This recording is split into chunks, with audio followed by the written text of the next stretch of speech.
when we think about terrorism, we tend to think about, these kind of like sudden explosions of violence. Yeah. Driven by, like fanatical beliefs. But what if that picture, what if that's not the whole story? Yeah, that's a really interesting point, and that's kind of the central argument that Albert Hetty makes in his book Terror, Inc., The Business of Hate and Animosity. And it's, it's not just another book about violence. It's really like a deep dive into, this global machine that's got all these, these economic and political and really human kind of drivers behind it. Yeah. And that's what we're going to be looking at today, right? So for you listening, we know you want to get like the core of this issue without like getting, totally lost in the weeds.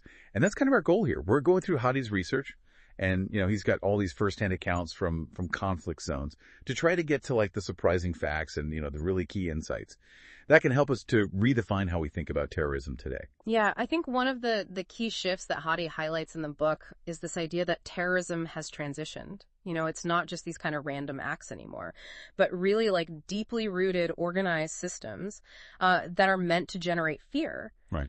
And we're also going to be looking at, some of the really disturbing ways that both state and non-state actors use terrorism strategically to achieve their political objectives. Yeah, and we also can't forget about the money, right? Like, how are these organizations even funding themselves? So we'll be looking at that. Some of the ways are pretty shocking.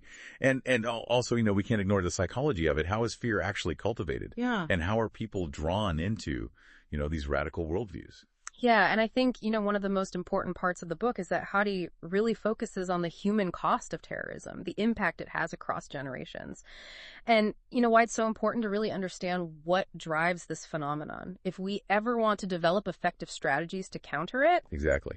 And to, help us guide us through all this, we have our expert here to kind of connect the dots and offer some analysis to go beyond just like the headlines. So Hadi starts by challenging our assumptions. He says, it's not enough to just think of terrorism as a result of extreme beliefs, right? Exactly. He reframes terrorism as a deliberate tool for power, for manipulation, for control over territory, and for destabilizing entire regions. It's it's not just about violence. It's meticulously planned tactics to create an environment that is conducive to propaganda and coercion. Which brings us to this unsettling idea of state-sponsored terrorism. It's not just these independent groups operating on their own. Right. Like some governments actually use terrorism as like a secret diplomatic tool. Exactly. In the book, Hadi outlines how some regimes actually weaponize terrorism by supporting proxy groups and engaging in, covert operations. And what's particularly interesting is that the motivation behind this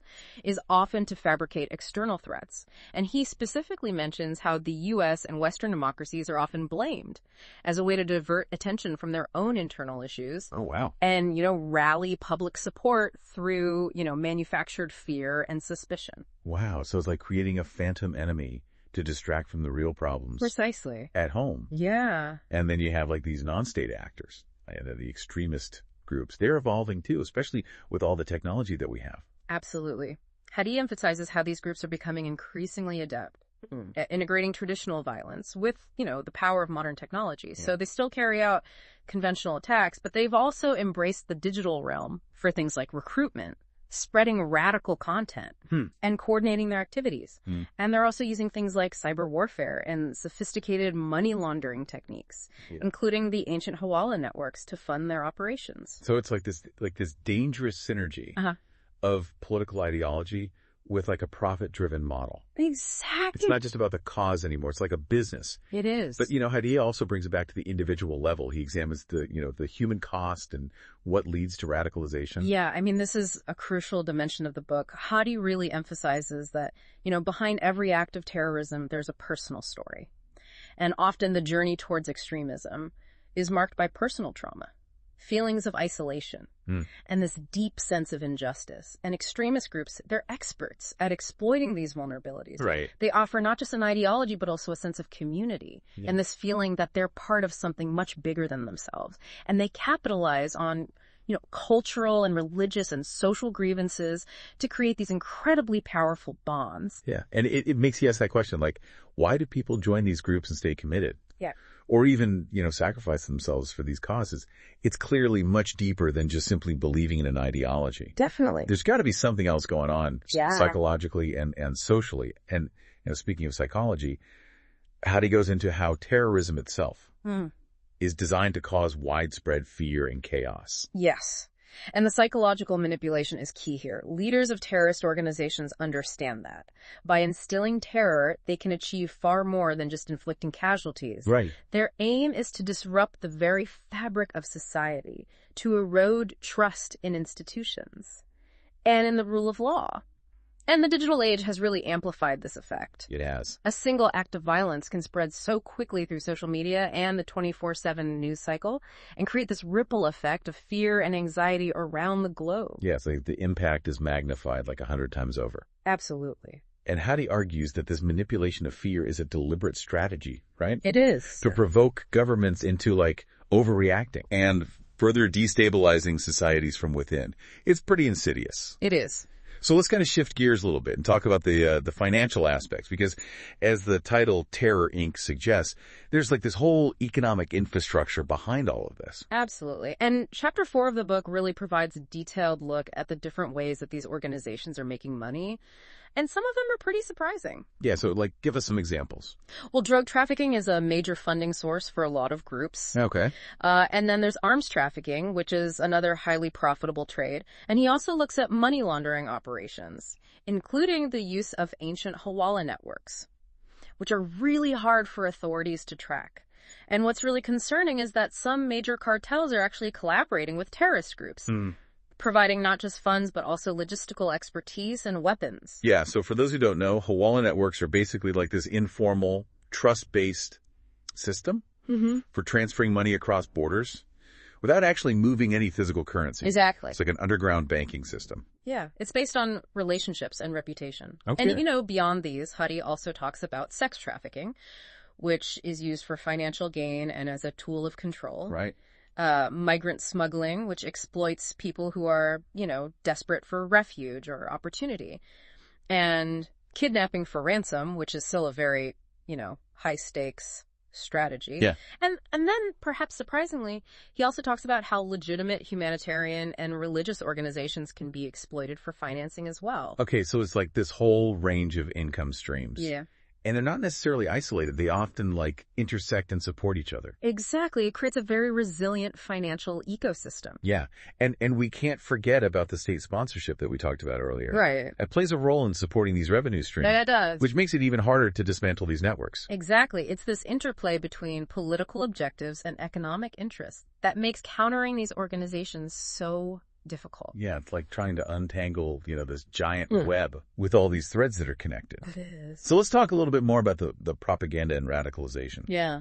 Especially in the digital age. Okay. Hadi talks about how media strategies have evolved. Yeah, he outlines how propaganda has shifted from traditional methods, like leaflets and conventional media, to the sophisticated use of social media and online communication. Yeah, the internet has really changed everything. It has. It's not just about broadcasting a message anymore. It's about creating these online environments. Absolutely. Digital platforms are now central to recruitment and radicalization. Right. These groups create online communities. They spread propaganda that's tailored to individual vulnerabilities.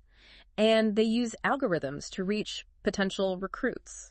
So it's very targeted. It is. And insidious. It is. And it's not just about the content of the message. It's also about the techniques they use, right, which are almost like cult conditioning. Exactly. And he goes into detail about the psychological manipulation involved in recruitment, creating a sense of belonging, demonizing outgroups, offering a simple narrative, and isolating individuals from their support networks. It's scary to think about. It is. You have these groups not only engaging in violence and, criminal activity, but also manipulating people's minds. Yes, on a massive scale. So as we start to think about solutions, Hadi doesn't shy away from talking about the human cost of all this. No, he doesn't. He dedicates a good portion of the book to examining the long-term consequences. He talks about the generational impact, how cycles of violence can affect communities for decades, and he highlights the societal consequences of trauma, the erosion of trust between people and institutions. It's really heartbreaking to think about the ripple effect of suffering. It is. And if we want to break this cycle, Heidi argues that we have to look beyond military solutions. Yes. Right? He says we need to address the root causes. Things like inequality, political oppression, lack of education and opportunity. These are the things that allow extremism to take root. Yeah, and on a more practical level, he also stresses the importance of disrupting those financial networks. Yes. If you can cut off the money, you can weaken these organizations. Exactly.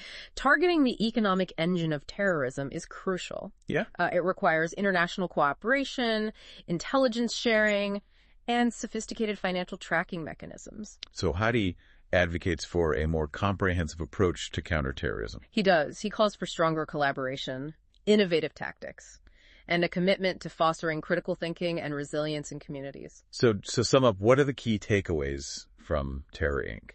The main takeaway is that terrorism today is not just random acts of violence. It's a sophisticated, organized enterprise driven by political ambitions, economic interests, and a deep understanding of psychology.